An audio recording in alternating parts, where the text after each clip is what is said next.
Donc nous avons placé nos différents éléments à l'intérieur de l'application. Pour l'instant, il n'y a aucune interaction avec l'utilisateur. Si je clique sur le bouton, il ne se passe rien du tout.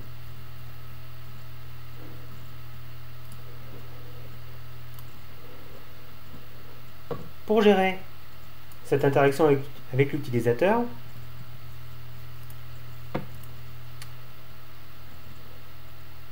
nous allons devoir récupérer des événements qui seront gérés par les composants de l'application.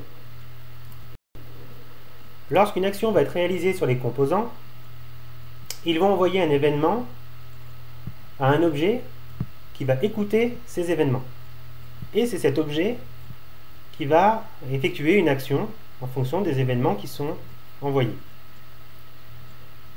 Alors, pour simplifier, on va dire que c'est notre classe, notre objet, pardon, l'application tirée de notre classe, qui va gérer ces différents événements. Alors, on va commencer par un événement de type action, puisque c'est celui qui va correspondre au bouton. Lorsque je vais cliquer sur un bouton, il va générer un événement de type action. Il faut donc, si c'est ma fenêtre qui va gérer cet événement, il faut donc qu'elle implémente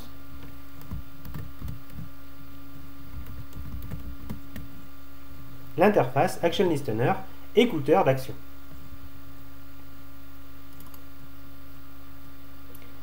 En implémentant cette interface, je dois redéfinir les méthodes qui la composent.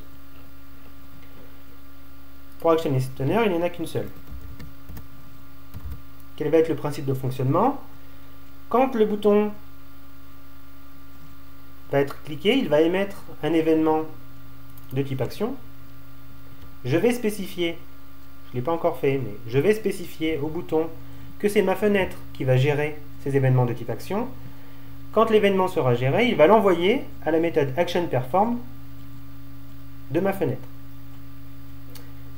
On va donc récupérer l'événement de type action et on va pouvoir réaliser différents traitements sur les éléments de la fenêtre. Alors il y a possibilité de savoir qui a envoyé l'événement de type action avec une méthode getSource qui appartient à eux. Ceci va être pratique quand on va avoir plusieurs éléments qui peuvent gérer des événements de type action. Et si on n'en a qu'un seul, on va quand même le faire pour voir comment on peut l'utiliser. Si la source de l'événement de type action est notre bouton, on exécute quelque chose. S'il venait d'un autre élément, on ne ferait rien. Si je clique sur le bouton, qu'est-ce que je veux? Je veux placer dans le label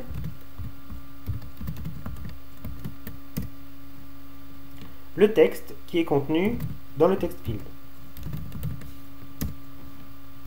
Recopier le text field dans le label.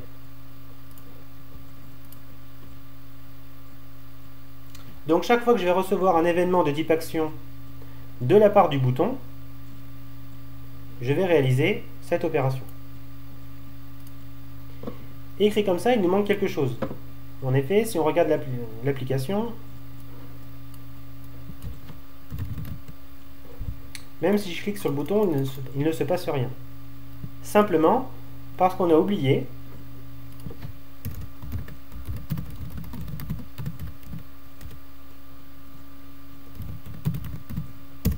de dire au bouton qu'il y a quelqu'un qui va écouter ces actions. On va ajouter au bouton un écouteur sur les actions.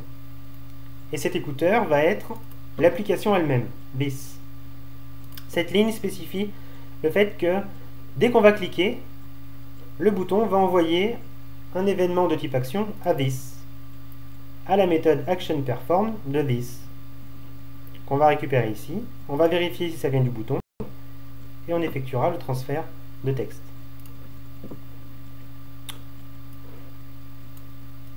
Si on regarde ce que l'on obtient, on a bien la recopie.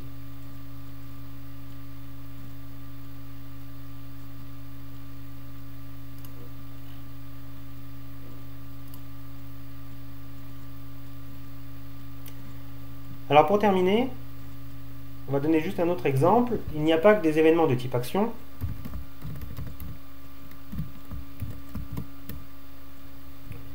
On a par exemple des écouteurs sur le focus. Est-ce que l'élément devient actif ou est-ce qu'il perd son activité? On va par exemple rajouter une petite option à notre application. Lorsque l'on clique dans le text field, automatiquement le texte qui est à l'intérieur est supprimé pour pouvoir saisir directement un nouveau texte.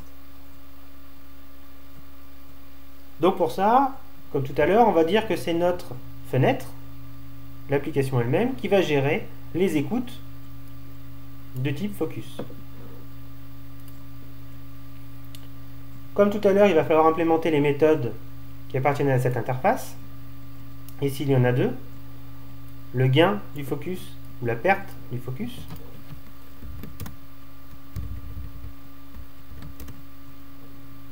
On va s'intéresser qu'à la première. Si jamais on perd le focus, il ne se passe rien. Et on a dit, lorsque l'on clique dans le text field, donc si la source qui a créé l'événement de type focus est notre text field, c'est-à-dire qu'il est devenu actif, qu'est-ce que l'on veut faire? On veut enlever le texte qui est à l'intérieur en mettant un text vide. Comme tout à l'heure, il ne faut pas oublier de dire au text field qu'il y a un écouteur de type focus qui est l'application elle-même. Comme tout à l'heure, dès que le text field va devenir actif, il va envoyer un événement de type focus à this, c'est-à-dire la fenêtre elle-même, plus particulièrement à la méthode gain du focus. Et il va réaliser cette action-là. Lorsque l'on va cliquer sur le bouton, du coup le text field perd le focus et va envoyer un événement de type focus à cette méthode-là, de la fenêtre elle-même. Il ne se passe rien, donc aucune action ne sera réalisée. Résultat de cette modification.